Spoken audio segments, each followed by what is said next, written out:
大家好，我是田园，今天给大家分享一个粗粮小饼干的做法。首先我们准备150克的低筋面粉，然后再准备150克的玉米面粉。接着我们先加入2克食用小苏打，再加入4克5铝泡打粉，然后用筷子先把它们充分搅拌均匀后放一旁备用。接着我们在大碗里面先准备100克的玉米油，然后再加入100克的白糖。接着我们再打入1颗60克的鸡蛋，然后用打蛋器把它们充分搅拌均匀，一直搅拌成像这样完全乳化的状态就可以啦。搅匀后，我们再少量多次的加入混合好的面粉，然后用筷子先把它们搅拌成这种面絮状，再下手把它们揉成像这种没有干面粉的面团就可以啦。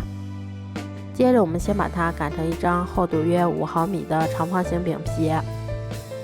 擀好后，我们再像这样给它们横竖各切上几刀，像这样我们的生胚就做好啦。都做好后，把它们依次放到铺有硅油纸的烤盘里面。接着我们先在表面刷上一层蛋黄液，这样成品的颜色更好看一些。最后我们在表面再给它撒上一些白芝麻增香。接着我们把它放到预热好的烤箱里面，烤箱中层上下火200度，烤15分钟左右就可以啦。这样做出的玉米面粗粮小饼干吃起来非常的酥脆香甜，而且还有一股浓浓的玉米和鸡蛋的香味儿。